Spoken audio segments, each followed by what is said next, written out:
حضور نبی کریم صلی اللہ علیہ وآلہ وسلم کی آمد سے پہلے ذات کا علم نہیں تھا۔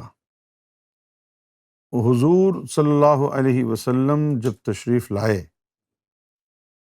تو آپ کی تشریف آوری کے ساتھ ذات کا علم بھی آیا۔ تو اب حضور صلی اللہ علیہ وسلم سے دو طرح کے تعلق ہو گئے۔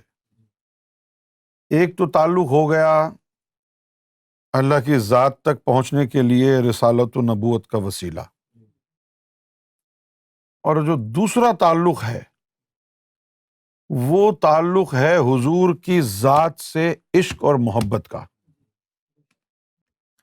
جو پہلا تعلق ہے رسالت و نبوت کے وسیلے والا، وہ دین کے ذریعے ہے، اور جو دوسرا تعلق ہے حضور کی ذات سے عشق و محبت والا، وہ بغیر دین کے بھی استوار ہو جاتا ہے۔ یہی وجہ ہے کہ بہت سے عشاقان ایسے گزرے حضور کے دور میں، صحابہ کرام میں، کہ جو دین میں بڑے ہی کمزور تھے لیکن عشق مصطفیٰ میں بھرپور تھے۔ جس طرح ایک صحابی تھا زید، وہ بار بار شراب پینے کے جرم میں پکڑا جاتا، تو جب پکڑ کے لاتے تو حضور جو ہے اس سے پہلے تو مذاق کرتے، ہنستے، اس کے بعد کہتے کہ اب اس کو کوڑے لگاؤ۔ تیسری دفعہ جب پکڑا گیا تو صحابہ کرام نے تنگ آ کر کے کہا اس پہ لعنت ہو، بار بار شراب کے جرم میں پکڑا جاتا ہے لیکن یہ باز نہیں آتا۔ تو حضور صلی اللہ علیہ وسلم نے منع کیا کہ اس پر لعنت نہ بھیجو، کہ جس کے دل میں اللہ اور اس کے رسول کی محبت ہو اس پر لعنت نہیں بھیج سکتے۔ تو اب سوال یہ پیدا ہوتا ہے کہ شراب کی حرمت قائم ہونے کے باوجود بھی وہ حضور سے محبت بھی کرتا تھا، شراب بھی پیتا تھا، تو دین میں کمزور تھا تبھی شراب پیتا تھا نا۔ اس کے باوجود بھی اللہ اور اس کے رسول کی محبت اس کے دل میں کیسے گئی؟ تو پھر وہ ذات کا ہی علم ہوگا نا۔ عیسیٰ علیہ السلام کے دور میں یہ ذات کا علم نہیں تھا، لہٰذا کسی نے نہیں کہا کہ مجھے عیسیٰ سے عشق ہے، سب نے اللہ کی ذات تک ہی اپنا جو ہے وہ معاملہ رکھا۔ یہی بات ہے نا۔ ہاں، تو ان کے دور میں یہ ذات والا علم نہیں تھا، لہٰذا جب ذات پر بات آئی ان کو لے جایا گیا تو ان کو کہہ دیا آپ نے کہ بھئی تم چلے جاؤ، ورنہ اور کیا کرتے ہو۔ وہ علم تھا ہی نہیں ان کے سینوں میں جس سے وہ عیسیٰ علیہ السلام کے اوپر جو بھی مشکلات گزری ہیں اس کو دیکھ کر کے وہ دیوانہ وار عیسیٰ علیہ السلام کے لیے کی مدد کے لیے دوڑتے۔ وہ علم تھا ہی نہیں۔ اس علم کی ابتدا ہوئی ہے نبی پاک صلی اللہ علیہ وآلہ وسلم سے۔ نبی پاک صلی اللہ علیہ وآلہ وسلم نے ذات کا علم عطا کیا۔ یہ علم آپ نے بہت سارے لوگوں کو عطا کیا۔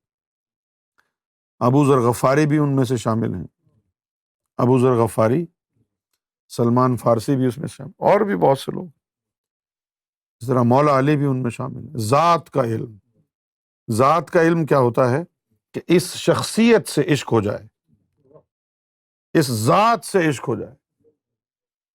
اس کے اندر فائدہ یہ ہوتا ہے، اور وہ جو تعلق دین والا ہوتا ہے مرشد سے، اس میں نقصان یہ ہوتا ہے کہ مرشد کے کسی عمل کے اوپر بدگمان ہو گئے تو وسیلہ ختم ہو گیا، دین برباد ہو گیا۔ اس تعلق میں آپ مرشد کو ہمیشہ حق اور باطل کے ترازو میں تولتے رہتے ہیں،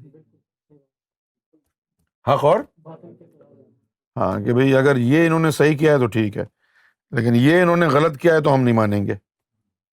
حالانکہ ان کو یہ سمجھ میں نہیں آتی ہے کہ اللہ تعالیٰ جس کے نفس کو کہہ چکا ہو کہ میں تجھ سے مطمئن ہو گیا ہوں، تو مجھ سے راضی ہو جا، وہ غلط کام کیسے کر سکتا ہے؟ یہ بات لوگوں کو سمجھ میں نہیں آتی۔ اور لوگوں کو کیا، ہمارے اٹھنے بیٹھنے والے جو خاص لوگ ہیں ان کو بھی سمجھ میں نہیں آتی، صرف زبان سے کہتے ہیں اور گردن ہلا کے کہتے ہیں ہاں صحیح ہے۔ لیکن سمجھ میں نہیں آتی. کیسے سمجھ میں آئے گی؟ جب شمس سبزواری کی جو خاص محبہ ایک عورت تھی، جب شمس سبزواری نے اپنی کھال اتار دی اور بدبو آ رہی تھی، تو اس نے بھی کہا کہ بابا دور رہ کے بات کرو. آزمائش کا وقت آتا ہے تو خاص الخاص لوگ بھی بھاگ جاتے ہیں، صرف وہ نہیں بھاگتا جس کو ذات کا علم مل گیا ہو. تو ذات کا علم کیا ہے؟ ذات کے علم میں یہ نہیں ہے کہ یہ حق پر ہیں یا باطل. اس میں یہ ہے ہی نہیں کہ یہ حق ہے یا باطل ہے. اس میں بس یہی ہے کہ یہی ہے جو کچھ بھی ہے. That's what I'm left with. یہی ہے بس. تو جب وہ علم آ جاتا ہے تو وہ پھر جو ہے یہ واحد علم ہے کہ جو آپ کو اویس کرنی کے لیول پہ لے کے جا سکتا ہے. اور اس کے اندر بمپی رائڈ بھی نہیں ہوتی ایمان کی. وہ دین والا جو تعلق ہے اس کے اندر تو بمپی رائڈ ہے. ابھی یہ وسوسہ آیا، ابھی یہ وسوسہ آ گیا، ابھی یہ ہو گیا، کبھی وہ ہو گیا. تو اس میں وسوسے آتے ہی نہیں ہیں. کیوں نہیں آتے وسوسے؟ وسوسے آپ کو تب آتے ہیں، دل آپ کا تب میلا ہوتا ہے جب دیکھے فرض کیا کہ یہاں پر پیسے رکھے ہوئے ہیں، یہاں 10-12 ہزار پاؤنڈ رکھ دیں، سب کی نظریں جو ہے وہ پیسے کے اوپر جائیں گی، دیکھتے رہیں گے اس کو. پھر جو سب سے زیادہ دیکھ رہا ہوگا لوگ اس کے خلاف ذہن میں یہ بنا لیں گے کہ اس کو زیادہ انٹرسٹ ہے پیسوں میں، اور پھر وہ اچانک پیسے غائب ہو جاتے ہیں تو جو سب سے زیادہ دیکھ رہا تھا اس پر شک کریں گے کہ یہی آنکھیں گاڑ گاڑ کے دیکھ رہا تھا، اسی سے پوچھو، اسی نے چرائے ہوں گے. اچھا، اب ذات والا علم کیا ہے کہ 12,000 پاؤنڈ رکھے ہوئے ہیں یہاں پہ، سب دیکھ رہے ہیں دلچائی نظروں سے. ان میں سے ایک بندے کو میں کان میں جا کے بتا دیتا ہوں کہ یہ سب جو ہے نا جعلی نوٹ ہے، تو وہ بے پرواہ ہو کے بیٹھ جائے گا. وہ بے پرواہ ہو کے بیٹھ جائے گا. اچھا، لوگوں سے پوچھو کہ یار دیکھو یہ واقعی مست کلندر ہے، نہیں کہ 12,000 پاؤنڈ رکھے ہوئے ہیں، 14,000 پاؤنڈ رکھے ہوئے ہیں، سب لوگ اس کو دیکھ رہے ہیں، اس کو کوئی پرواہ نہیں ہے، ایسے آرام سے بیٹھا ہوا ہے. وہ آرام سے جو بیٹھا ہوا ہے اس کی وجہ یہ ہے کہ اس کو بتا دیا گیا ہے کہ یہ سب جعلی نوٹ ہے. اسی طرح جو ذات والا ہوتا ہے نا، اس کو بھی بتا دیا جاتا ہے کہ یہ حق اور باطل کا ترازو بیکار ہے، صحیح اور غلط کا فلسفہ ہی بیکار ہے. تم نے اگر کسی کو اس لیے مانا کہ وہ صحیح ہے تو تم نے اس کو کہاں مانا؟ صحیح چیز کو مانا ہے. یہ محبت نہیں ہے، یہ عشق نہیں ہے. ذات والا جو علم ہے وہ حضور سے شروع ہوا ہے، اور امام مہدی علیہ الصلوۃ والسلام نے اس علم کو عوام الناس کے سامنے رکھ دیا ہے. یہ جو آپ پڑھتے ہیں دین الہی، دیدار الہی، یہ ذات والا علم نہیں ہے. یہ ذات والا علم نہیں ہے. ذات والا علم کچھ اور ہے. تو ذات والے علم کے لیے یہی چیز ہے، بس حق اور باطل کا ترازو نہیں ہوتا ہے. آپ غور سے سنیں اس جملے کو، ذات والے علم میں حق اور باطل کا ترازو نہیں ہوتا ہے. تو یہ بات ذہن میں رکھیں، بار بار اس پہ سوچیں. اس کے بعد پھر اگر کسی کو شوق ہو تو پھر ہم گفتگو کریں گے کسی دن اس کے اوپر کہ بھئی آخر ذات والا علم ہوتا کیا ہے. اب دیکھیں، اگر کسی کے اوپر کسی جن کا سایہ ہو تو وہ جن کے کنٹرول میں ہوتا ہے، صحیح ہے نا؟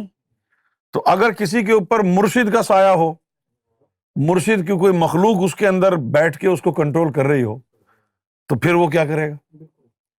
اور اس بندے کو تو آپ جتنا چاہے گمراہ کرنے کی کوشش کریں، وہ تو بیکار ہے. یہ ہے ذات والا علم.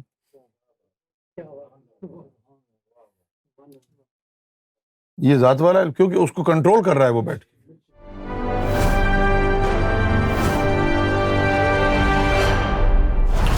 TV, bringing light, love, and peace in your life.